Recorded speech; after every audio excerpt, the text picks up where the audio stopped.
When it comes to hobbies, Gundams are obviously my number one, but definitely my number two is Transformers. I mean, they kind of go hand in hand, the giant robots, the media I can watch with them, and overall, I really do enjoy both of them. However, obviously, I'm not really an upgrade collector, so collecting Transformers has gotten kind of dry recently. I haven't gotten one in like a couple months besides Galaxy Shuttle.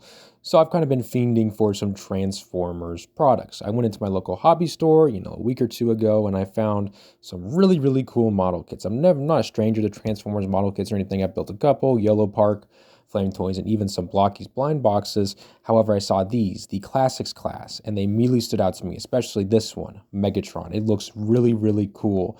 And I wanted to give them a try. They're pretty cheap, around that $15 price point, and I wanted to see how good they are. So that's what we're taking a look at. Welcome to the U Vehicles channel. My name is Grant, and let's get right into the review.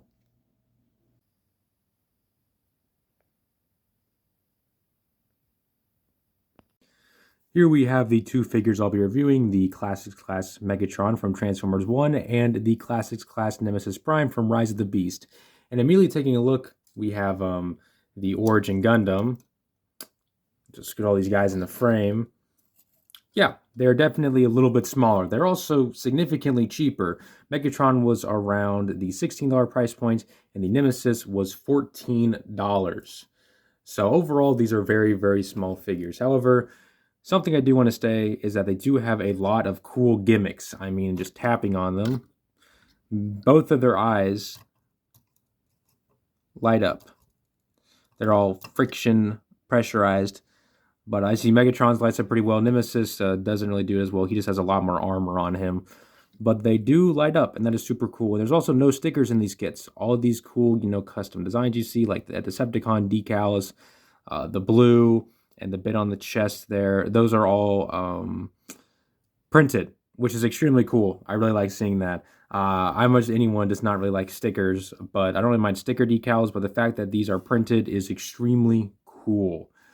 And I really do like that, especially for the price point. It's just something different that is offered, and I really do like that.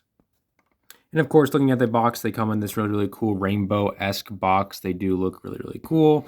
It has the movie name, the the class it is, and then there is the name at the bottom. But of course, this is obviously Megatron. The name is just not really shown because you kind of know who you're looking at. And right here kind of shows its gimmicks. There's no paint, no glue, no cutters. I would recommend cutters. I built Nemesis Prime without cutters, and it was a little bit harder, but not crazy hard. And it even shows that the eyes glow up, which is really cool. And taking a look at the instructions, it is pretty jam-packed, but honestly, I had no issue following it. However, I understand that, this is obviously meant for like younger kids and newer people in the model kits. This might be a little confusing, but as long as you take it slow, it is pretty nice. So the instructions are very nice.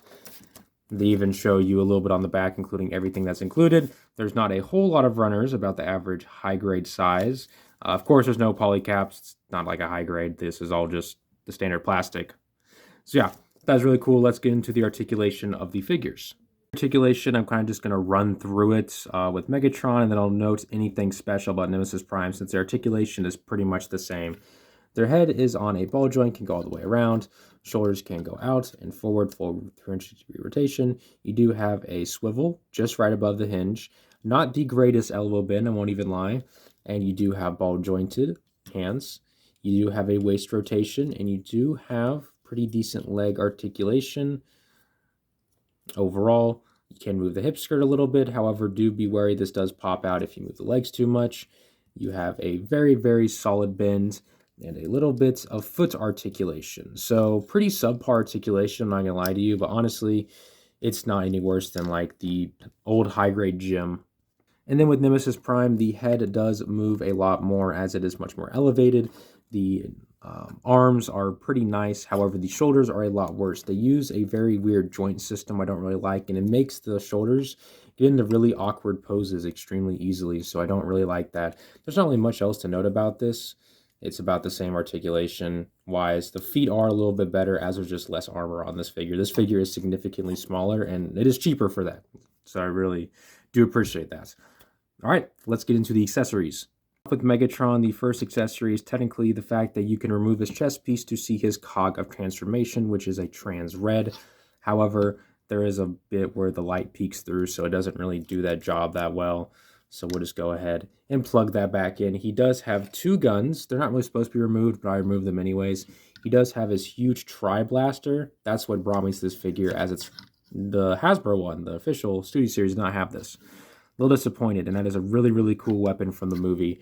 He also does have his smaller blaster on the side as well. And we'll just go ahead and... Ooh. Having some trouble here. Let's go ahead and plug that in. And yeah, his accessories are pretty cool. I really did like the tri-cannon. That's what initially brought me to this figure, was that really, really cool cannon. And, it does make him look a lot better. I really do like that cool cannon. I hope we get to see more of it in different Megatrons. Next up, we have the Nemesis Prime, and he comes with actually quite a bit. He comes with his big axe from the movie. That looks pretty nice. I do have a little bit of blue tack on it because I do stick it onto the back, make it look a little cooler. That one's really, really nice. Of course, you can also give it to the Bumblebee figure. And he also does have the hand is removed because there's a lot of hand options. You do have the huge blaster. This can go on either hand, and get that on there. And it is very, very large, very accurate too. And I really do like it. I think this design would look a little bit better as Optimus Prime, as there's blue and reds and not just the black. But I want a different Optimus Prime. They made a Bayverse one, so I decided to get that. And there is also the 2 swords. And these swords are really, really cool. So what you do with the swords is that it comes with this little almost screw piece and the sword itself. And you just kind of plug it in like that, and it holds it really, really nicely. That looks extremely cool, and I like that one a lot. I do display with the swords most of the time, and it also comes with a trans warp key with a huge hole. Don't know exactly what that's for. I dropped it. Sorry, I don't know to use this accessory that much. But yeah, that is all the accessories, except for one thing that they both come with. They come with stands with custom effects. Megatron comes with this really, really cool, techno electricity popping up in this really, really cool style. And Nemesis comes with these really, really nice purple flames. They actually come with 2 stands. However, I think one is just fine. I'm kind of tight on space in my model kit Transformers, so I'm just going to display them with the one. But these are really cool. I like whenever model kits come with stands. I think it gives the opportunity to show how extremely posable these figures are. So those are all the accessories. Let's get into the articulation. Sorry, the comparisons.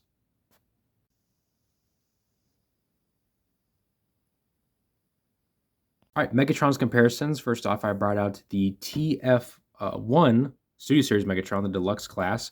Immediately, where's the silver paint? This is just a really ugly, yellowish looking gray plastic. Not a big fan of that. Also, this just looks a lot more like the movie, probably because they made it later and they didn't have to figure out the transformation before they did the toy. So that's probably why would be my guess. However, obviously, I do appreciate this one. This one is really cool.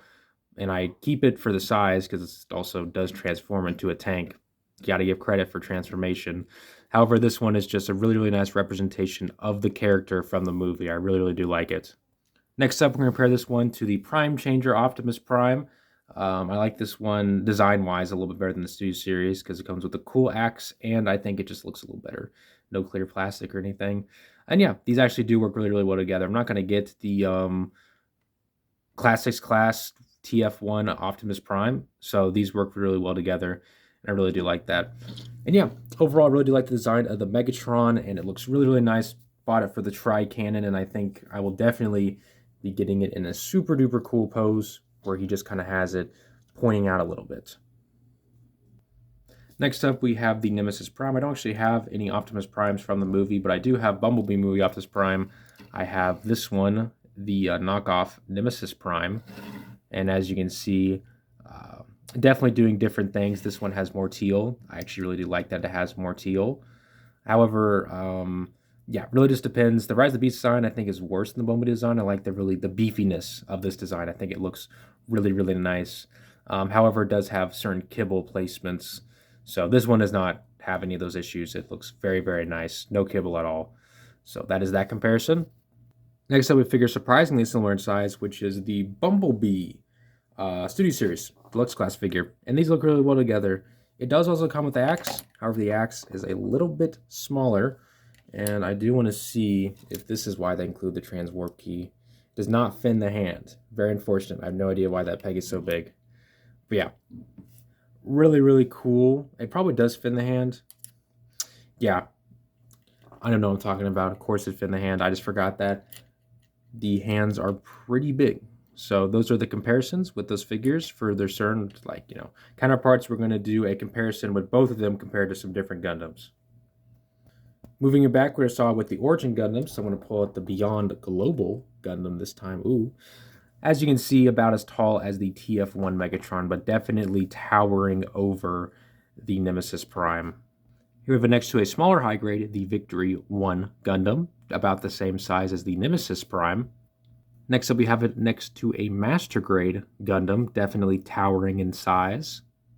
Some more general comparisons, we have it next to a Lego minifigure, the 501st Phase 1 Clone Trooper from Black Series, and we already did the comparison with a Transformer figure and the Origin Gundam, so we're going to move right into the Sharpie. So I'm not going to do like a super edited outro or anything like that. I'm just going to kind of talk for a little bit about, these Blokees kits. I think these are really, really nice kits. I think they're well worth the price if you ask me. And they do a lot. They have printed, they have cool lights. And the question I, asked is, are these a competitor to high grade? No, not at all, actually. The plastic feels a lot cheaper. Not like super cheaper, but definitely a little bit cheaper than the high grades. I mean, honestly, as much as I, like promote knockoffs, Bandai does have extremely good quality. Their quality is great. The plastic feels great. Stickers feel great.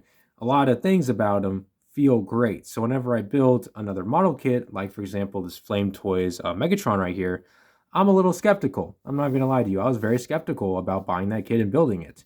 Anything that doesn't have the Bandai name on it, I'm a little bit skeptical to try. I mean, I don't know how good the quality is. So that's kind of means that Bandai has a monopoly on robot model kits. So I think monopolies are bad, even though Bandai is pretty good. They have stuff like P Bandai and just not really caring about Gundam anymore. I mean, I don't even know if there's going to be a 1/100 kit for the new Gundam anime coming out. Like, it's kind of that double-sided sword that they do a lot of good stuff. However, there's nothing else to kind of fill that gap, which is why I like knockoffs and such. So even though these aren't a rival to, high grades, they're kind of a rival to entry grades more so, I would say. I mean, the no nippers thing, all these, super duper, like, accessible and, like, easy things, like there's no stickers or anything. That's pretty cool. And they're obviously marketed towards younger kids. I mean, Transformers is a younger audience show. Like, it's meant for the younger kids. So that kind of just begs the question on, like, these don't replace them, but I still think they're really, really fun and really, really cool. I would recommend you pick one up, whichever one looks cool. I would recommend the newer Transformer 1 kits, as the Megatron is significantly better than the Nemesis Prime. I don't know about the Bayverse Megatron or Optimus. I really want the Optimus. Whenever my hobby shop gets a new shipment in, they already said they are, I will 100% be buying that the first time I see it. So, yeah. I mean, I think that these are really, really cool, and I think that if you're a fan of just building model kits, you're not really like a super Gundam builder. I mean, I collect a bunch of stuff, so getting these two model kits will fit right in with my collection.